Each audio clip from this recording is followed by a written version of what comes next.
अथ श्रीसूक्तम्। ॐ हिरण्यवर्णां हरिणीं सुवर्णरजतस्रजां चन्द्रां हिरण्मयीं लक्ष्मीं जातवेदो म आवह।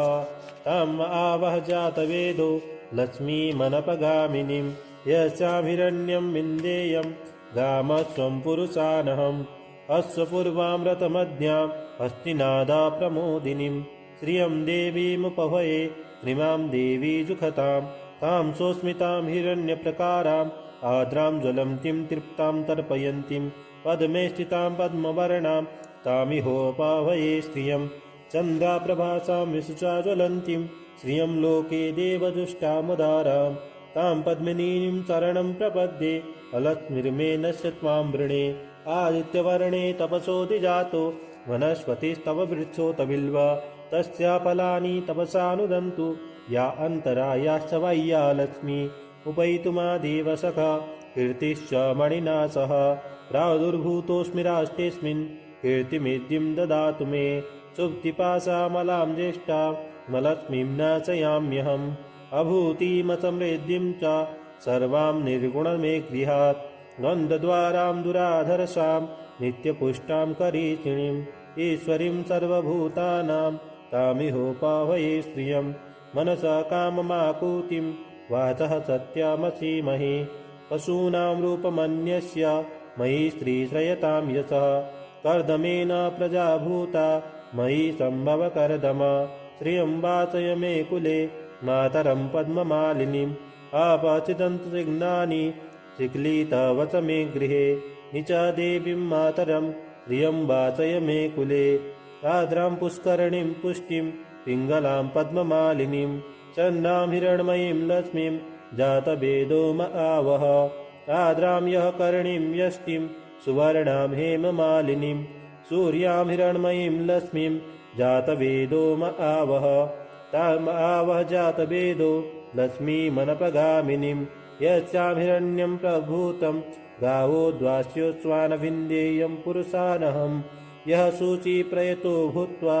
जूयादाजमन्वहम् सूक्तं पञ्चदशर्थं च श्रीकामः सततं जपेत्। पद्मानने पद्मविपत्रपत्रे पद्मप्रिये पद्मदलायताक्षि विश्वप्रिये विष्णुमनोनुकूले त्वत्पादपद्मं मयि सन्निधस्व। पद्मानने पद्म उरु पद्माक्षि पद्मसम्भवे तन्मे भजसि पद्माक्षि येन सौख्यं लभाम्यहम्। अश्वदायी गोदायी धनदायी महाधने धनं मे जुषतां देवी सर्वकामाश्च देहि मे। पुत्रपौत्रादनं धान्यं हस्तश्वाश्वातरीरथं प्रजानां भवसि माता आयुष्मन्तं करोतु मे। धनमग्निर्धनं वायु धनं सूर्यो धनं वसुः धनमिन्द्रो बृहस्पतिर्वरुणो धनमश्विना। वैनतेय सोमं पिबतु वृत्तः सोमं धनस्य सोमिनो मह्यं ददातु सोमिनः। न क्रोधो न च मात्सर्य न लोभो नाशुभामतिः भवन्ति कृतपुण्यानां भक्त्या श्रीसूक्तजापिनां। सरसजिनिलये सरोजहस्ते धवलतरांशुगन्धमाल्यशोभे भगवति हरिवल्लभे मनोज्ञे त्रिभुवनभूतिकरी प्रसीद मह्यम्। विष्णुपत्नीं च मां देवीं माधवीं माधवप्रियां लक्ष्मीं प्रियसखीं भूमिं नमाम्यच्युतवल्लभां। महालक्ष्मी च विद्महे विष्णुपत्नी च धीमहि तन्नो लक्ष्मी प्रचोदयात्। आनन्दः कर्दमाश्रिता चिक्लित इति विश्रुतः ऋषया श्रियपुत्राश्च श्रीदेवीर्देवतामतः। ऋणरोगादिदारिद्र्य पापच्युतवमृत्यवः भयशोकामनस्ताप नश्यन्तु मम सर्वदा। श्रीवर्चस्वमायुष्यमारोग्यमाविदाच्छोभमानं महीयते धनं धान्यं पशुं बहुपुत्रलाभं शतसंवत्सरं दीर्घमायुः। ॐ हिरण्यवर्णां हरिणीं सुवर्णरजतस्रजां चन्द्रां हिरण्मयीं लक्ष्मीं जातवेदो म आवह। ताम् आवह जातवेदो लक्ष्मीमनपगामिनीं यस्यां हिरण्यं विन्देयं गामस्वं पुरुषानहम्। अश्वपूर्वामृतमध्यां हस्तिनादा प्रमोदिनीं श्रियं देवीमुपहये त्रिमां देवी जुषतां। तां सोऽस्मितां हिरण्यप्रकाराम् आर्द्रां ज्वलन्तीं तृप्तां तर्पयन्तीं पद्मे स्थितां पद्मवर्णां तामिहोपावये श्रियं चन्द्राप्रभासां विशुचा ज्वलन्तीं श्रियं लोके देवदुष्टामुदारां तां पद्मिनीं शरणं प्रपद्ये अलक्ष्मीर्मेनस्य त्वां वृणे आदित्यवर्णे तपसोऽधिजातो वनस्पतिस्तव वृक्षोत बिल्वा तस्या फलानि तपसानुदन्तु या अन्तरायाश्च बाह्या लक्ष्मी उपैतुमादेव सखा कीर्तिश्च मणिना सह प्रादुर्भूतोऽस्मि राष्ट्रेऽस्मिन् कीर्तिमेद्यं ददातु मे सुप्तिपाशामलां ज्येष्ठामलक्ष्मीं नाशयाम्यहम् अभूतिमसमृद्धिं च सर्वां निर्गुणमे गृहात् नन्दद्वारां दुराधरसां नित्यपुष्टां करीषिणीम् ईश्वरीं सर्वभूतानां तामिहोपावये श्रियं मनसा काममाकुतिं वाचः सत्यमसीमहि पशूनां रूपमन्यस्य मयि स्त्रीश्रयतां यशः कर्दमेन प्रजाभूता मयि सम्भवकर्दम श्रियं वाचय मे कुले मातरं पद्ममालिनीम् आपचिदन्तसिग्नानि चिक्लितवच मे गृहे निचा देवीं मातरं श्रियं वाचय मे कुले आर्द्रां पुष्करणीं पुष्टिं पिङ्गलां पद्ममालिनीं चन्दां हिरण्मयीं लक्ष्मीं जातवेदो म आवह आर्द्रां यः करणीं यष्टिं सुवर्णां हेममालिनीं सूर्यां हिरण्मयीं लक्ष्मीं जातवेदो म आवह ताम् आवह जातवेदो लक्ष्मीमनपगामिनीं यस्यां हिरण्यं प्रभूतं गावोद्वास्योत्स्वानभिन्देयं पुरुषानहम् यः शुचिप्रयतो भूत्वा जूयादाजमन्वहं सूक्तं पञ्चदशर्चं च श्रीकामः सततं जपेत् पद्मानने पद्मविपत्रपत्रे पद्मप्रिये पद्मदलायताक्षि विश्वप्रिये विष्णुमनोनुकूले त्वत्पादपद्मं मयि सन्निधस्व पद्मानने पद्म उरु पद्माक्षि पद्मसम्भवे तन्मे भजसि पद्माक्षि येन सौख्यं लभाम्यहम् अश्वदायी गोदायी धनदायी महाधने धनं मे जुषतां देवी सर्वकामाश्च देहि मे पुत्रपौत्रादनं धान्यं हस्तस्वास्वातरीरथं प्रजानां भवसि माता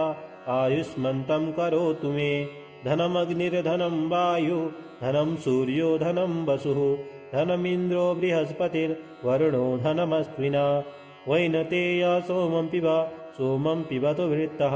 सोमं धनस्य सोमिनो मह्यं ददातु सोमिनः न क्रोधो न च मात्सर्य न लोभो नाशुभामतिः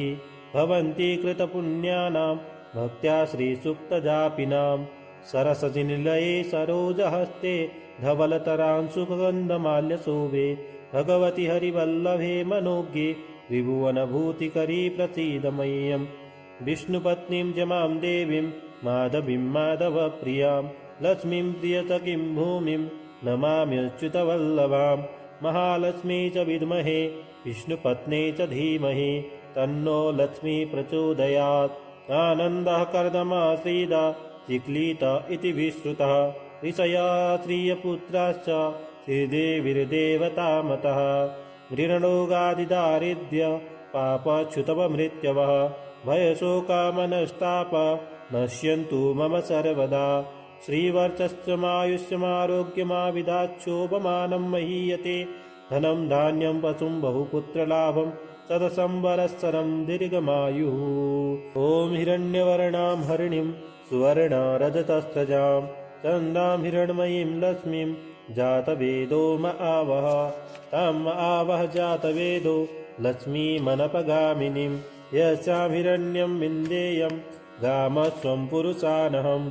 अश्वपूर्वामृतमध्यां हस्तिनादा प्रमोदिनीं श्रियं देवीमुपभये श्रीमां देवी जुखतां तां सोऽस्मितां हिरण्यप्रकाराम् आर्द्रां ज्वलन्तीं तृप्तां तर्पयन्तीं पद्मे स्थितां पद्मवर्णां तामिहोपावये श्रियं चन्द्राप्रभासां विशुचा ज्वलन्तीं श्रियं लोके देवदुष्टामुदारां तां पद्मिनीं शरणं प्रपद्ये अलक्ष्मीर्मेनस्य त्वां वृणे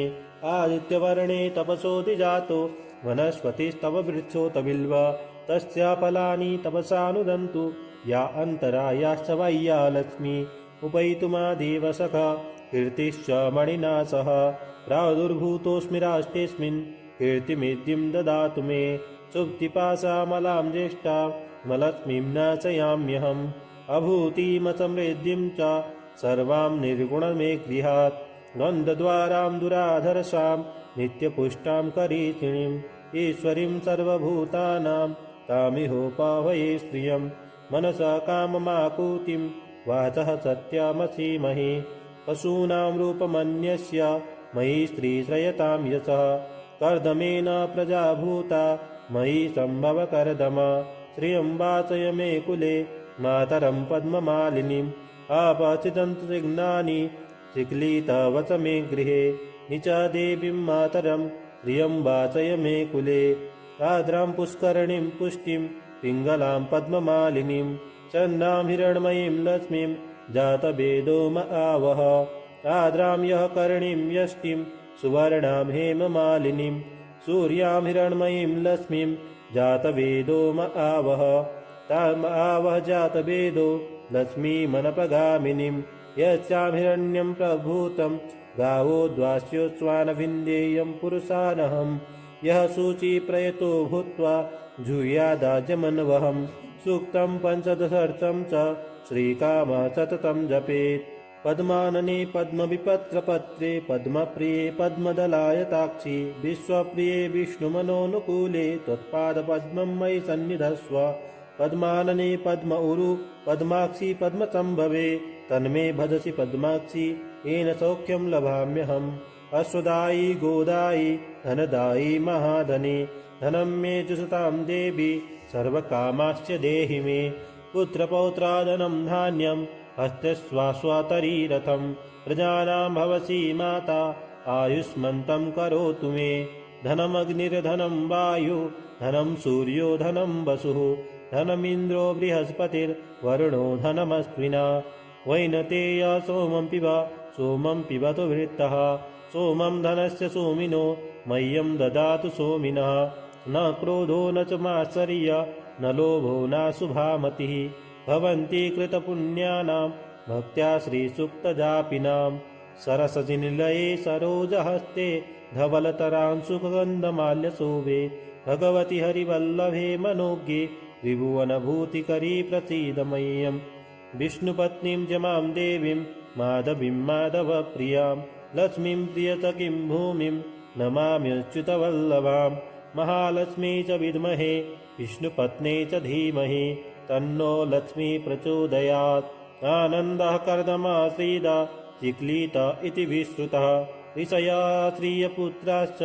श्रीदेवीर्देवतामतः ऋणरोगादिदारिद्र्य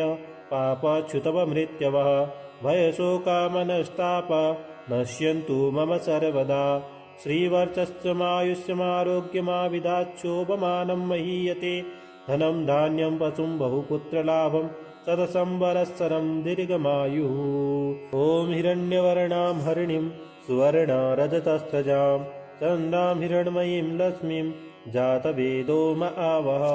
ताम् आवह जातवेदो लक्ष्मीमनपगामिनीं यस्यां हिरण्यं विन्देयं गामस्वं पुरुषानहम् अश्वपूर्वामृतमध्यां हस्तिनादा प्रमोदिनीं श्रियं देवीमुपहये श्रीमां देवी जुखतां तां सोऽस्मितां हिरण्यप्रकाराम् आद्रां ज्वलन्तीं तृप्तां तर्पयन्तीं पद्मे स्थितां पद्मवर्णां तामिहोपावये श्रियं चन्द्राप्रभासां विशुचा ज्वलन्तीं श्रियं लोके देवदुष्टामुदारां तां पद्मिनीं शरणं प्रपद्ये अलक्ष्मीर्मेनस्य त्वां वृणे आदित्यवर्णे तपसोऽधिजातो वनस्पतिस्तव वृक्षोतबिल्वा तस्या फलानि तपसानुदन्तु या अन्तरायाश्च वैया लक्ष्मी उपैतुमादेव सखा कीर्तिश्च मणिना सह प्रादुर्भूतोऽस्मि राष्ट्रेऽस्मिन् कीर्तिमेद्यं ददातु मे सुप्तिपाशामलां ज्येष्ठामलक्ष्मीं नाशयाम्यहम् अभूतिमसमृद्धिं च सर्वां निर्गुणमे गृहात् द्वन्द्वद्वारां दुराधरसां नित्यपुष्टां करीचिणीम् ईश्वरीं सर्वभूतानां तामिहोपावये श्रियं मनसा काममाकुतिं वाचः सत्यमसीमहि पशूनां रूपमन्यस्य मयि स्त्रीश्रयतां यशः कर्दमेन प्रजाभूता मयि सम्भव कर्दम श्रियं वाचय मे कुले मातरं पद्ममालिनीम् आपचिदन्तसिग्नानि चिक्लितवच मे गृहे निचा देवीं मातरं श्रियं वाचय मे कुले आद्रां पुष्करणीं पुष्टिं पिङ्गलां पद्ममालिनीं चन्दां हिरण्मयीं लक्ष्मीं जातवेदो म आवह आद्रां यः करणीं यष्टिं सुवर्णां हेममालिनीं सूर्यां हिरण्मयीं लक्ष्मीं जातवेदो म आवह ताम आवह जातवेदो लक्ष्मीमनपगामिनीं यस्यां हिरण्यं प्रभूतं गावोद्वास्योत्स्वानभिन्देयं पुरुषानहं यः शुचिप्रयतो भूत्वा जूयादाजमन्वहं सूक्तं पञ्चदशर्चं च श्रीकामः सततं जपेत् पद्मानने पद्मविपत्रपत्रे पद्मप्रिये पद्मदलायताक्षि विश्वप्रिये विष्णुमनोनुकूले त्वत्पादपद्मं मयि सन्निधस्व पद्मानने पद्म उरु पद्माक्षि पद्मसम्भवे तन्मे भजसि पद्माक्षि येन सौख्यं लभाम्यहम् अश्वदायी गोदायी धनदायी महाधने धनं मे जुषतां देवी सर्वकामाश्च देहि मे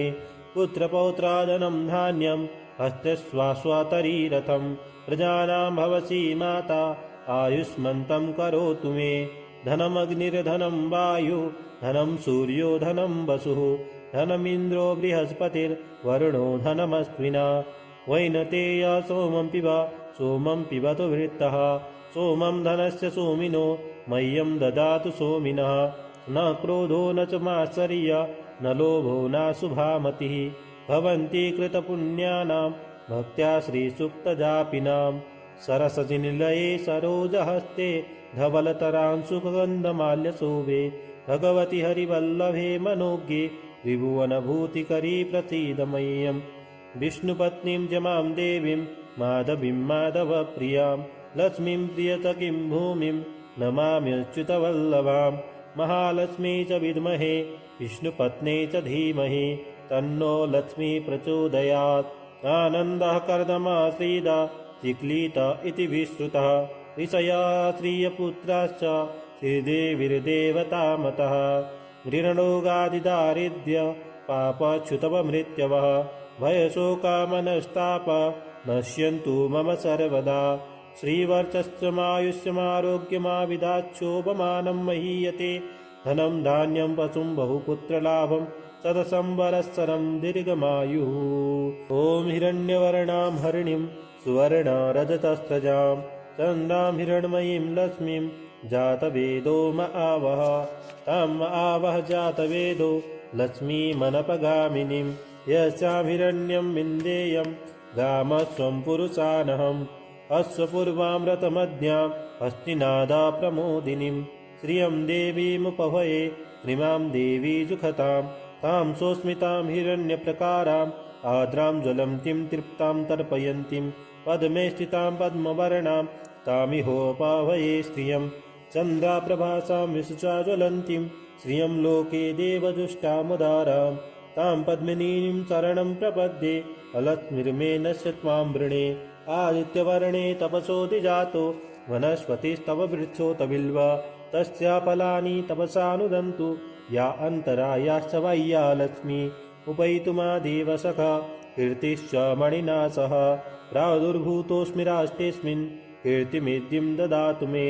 सुप्तिपाशामलां ज्येष्ठां मलक्ष्मीं नाशयाम्यहम् अभूतिमसमृद्धिं च सर्वां निर्गुणमे गृहात् द्वन्द्वद्वारां दुराधरसां नित्यपुष्टां करीचिणीम् ईश्वरीं सर्वभूतानां तामिहोपाभये श्रियं मनसा काममाकुतिं वाचः सत्यामसीमहि पशूनां रूपमन्यस्य मयि स्त्रीश्रयतां यशः कर्दमेन प्रजाभूता मयि सम्भव कर्दम श्रियं वाचय मे कुले मातरं पद्ममालिनीम् आपचिदन्तसिग्नानि चिक्लितवच मे गृहे निचा देवीं मातरं श्रियं वाचय मे कुले आद्रां पुष्करणीं पुष्टिं पिङ्गलां पद्ममालिनीं चन्दां हिरण्मयीं लक्ष्मीं जातवेदो म आवह आद्रां यः करणीं यष्टिं सुवर्णां हेममालिनीं सूर्यां हिरण्मयीं लक्ष्मीं जातवेदो म आवह ताम आवह जातवेदो लक्ष्मीमनपगामिनीं यच्चां हिरण्यं प्रभूतं गावोद्वास्योत्स्वानविन्देयं पुरुषानहं यः शुचिप्रयतो भूत्वा जूयादाजमन्वहं सूक्तं पञ्चदशर्चं च श्रीकामः सततं जपेत् पद्मानने पद्मविपत्रपत्रे पद्मप्रिये पद्मदलायताक्षि विश्वप्रिये विष्णुमनोनुकूले त्वत्पादपद्मं मयि सन्निधस्व पद्मानने पद्म उरु पद्माक्षि पद्मसम्भवे तन्मे भजसि पद्माक्षि येन सौख्यं लभाम्यहम् अश्वदायी गोदायी धनदायी महाधने धनं मे जुषतां देवी सर्वकामाश्च देहि मे पुत्रपौत्रादनं धान्यं हस्तस्वास्वातरीरथं प्रजानां भवसि माता आयुष्मन्तं करोतु मे धनमग्निर्धनं वायु धनं सूर्यो धनं वसुः धनमिन्द्रो बृहस्पतिर्वरुणो धनमस्विना वैनतेय सोमं पिबतु वृत्तः सोमं धनस्य सोमिनो मह्यं ददातु सोमिनः न क्रोधो न च मात्सर्य न लोभो नाशुभामतिः भवन्ति कृतपुण्यानां भक्त्या श्रीसुप्तजापिनां सरसजिनिलये सरोजहस्ते धवलतरांशुगन्धमाल्यशोभे भगवति हरिवल्लभे मनोज्ञे त्रिभुवनभूतिकरी प्रसीद मह्यं विष्णुपत्नीं च मां देवीं माधवीं माधवप्रियां लक्ष्मीं प्रियतकीं भूमिं नमाम्यच्युतवल्लभां महालक्ष्मी च विद्महे विष्णुपत्नी च धीमहि तन्नो लक्ष्मी प्रचोदयात् आनन्दः कर्दमाश्रीदा चिक्लीत इति विश्रुतः ऋषया श्रियपुत्राश्च श्रीदेवीर्देवतामतः ऋणरोगादिदारिद्र्य पापच्युतवमृत्यवः भयशोकामनस्ताप नश्यन्तु मम सर्वदा श्रीवर्चस्वमायुष्यमारोग्यमाविदाच्छोभमानं महीयते धनं धान्यं पशुं बहुपुत्रलाभं सदसंवत्सरं दीर्घमायुः ॐ हिरण्यवर्णां हरिणीं सुवर्णरजतस्रजां चन्द्रां हिरण्मयीं लक्ष्मीं जातवेदो म आवह ताम् आवह जातवेदो लक्ष्मीमनपगामिनीं यस्यां हिरण्यं विन्देयं गामस्वं पुरुषानहम् अश्वपूर्वामृतमध्यां हस्तिनादा प्रमोदिनीं श्रियं देवीमुपभये श्रीमां देवी जुखतां तां सोऽस्मितां हिरण्यप्रकाराम् आर्द्रां ज्वलन्तीं तृप्तां तर्पयन्तीं पद्मे स्थितां पद्मवर्णां तामिहोपाभये श्रियं चन्द्राप्रभासां विशुचा ज्वलन्तीं श्रियं लोके देवदुष्टामुदारां तां पद्मिनीं शरणं प्रपद्ये अलक्ष्मीर्मे नश्य त्वां वृणे आदित्यवर्णे तपसोऽधिजातो वनस्पतिस्तव वृक्षोत बिल्वा तस्या फलानि तपसानुदन्तु या अन्तरायाश्च बाह्या लक्ष्मी उपैतुमादेव सखा कीर्तिश्च मणिना सह प्रादुर्भूतोऽस्मि राष्ट्रेऽस्मिन् कीर्तिमेद्यं ददातु मे सुप्तिपाशामलां ज्येष्ठामलक्ष्मीं नाशयाम्यहम् अभूतिमसमृद्धिं च सर्वां निर्गुणमे गृहात् द्वन्द्वद्वारां दुराधरसां नित्यपुष्टां करीचिणीम् ईश्वरीं सर्वभूतानां तामिहोपाभये श्रियं मनसा काममाकुतिं वाचः सत्यमसीमहि पशूनां रूपमन्यस्य मयि स्त्रीश्रयतां यशः कर्दमेन प्रजाभूता मयि सम्भव कर्दम श्रियं वाचय मे कुले मातरं पद्ममालिनीम् आपचिदन्तसिग्नानि चिक्लीतवच मे गृहे निचा देवीं मातरं श्रियं वाचय मे कुले आर्द्रां पुष्करणीं पुष्टिं पिङ्गलां पद्ममालिनीं चन्दां हिरण्मयीं लक्ष्मीं जातवेदो म आवह आर्द्रां यः करणीं यष्टिं सुवर्णां हेममालिनीं सूर्यां हिरण्मयीं लक्ष्मीं जातवेदो म आवह ताम् आवह जातवेदो लक्ष्मीमनपगामिनीं यस्यां हिरण्यं प्रभूतं गावोद्वास्योत्स्वानविन्देयं पुरुषानहम् यः शुचिप्रयतो भूत्वा जूयादाजमन्वहम् सूक्तं पञ्चदशर्चं च श्रीकामः सततं जपेत् पद्मानने पद्मविपत्रपत्रे पद्मप्रिये पद्मदलायताक्षि विश्वप्रिये विष्णुमनोनुकूले त्वत्पादपद्मं मयि सन्निधस्व पद्मानने पद्म उरु पद्माक्षि पद्मसंभवे तन्मे भजसि पद्माक्षि येन सौख्यं लभाम्यहम् अश्वदायी गोदायी धनदायी महाधने धनं मे जुषतां देवी सर्वकामाश्च देहि मे पुत्रपौत्रादनं धान्यं हस्तश्वाश्वातरीरथं प्रजानां भवसि माता आयुष्मन्तं करोतु मे धनमग्निर्धनं वायु धनं सूर्यो धनं वसुः धनमिन्द्रो बृहस्पतिर्वरुणो धनमस्विना वैनतेय सोमं पिबतु वृत्तः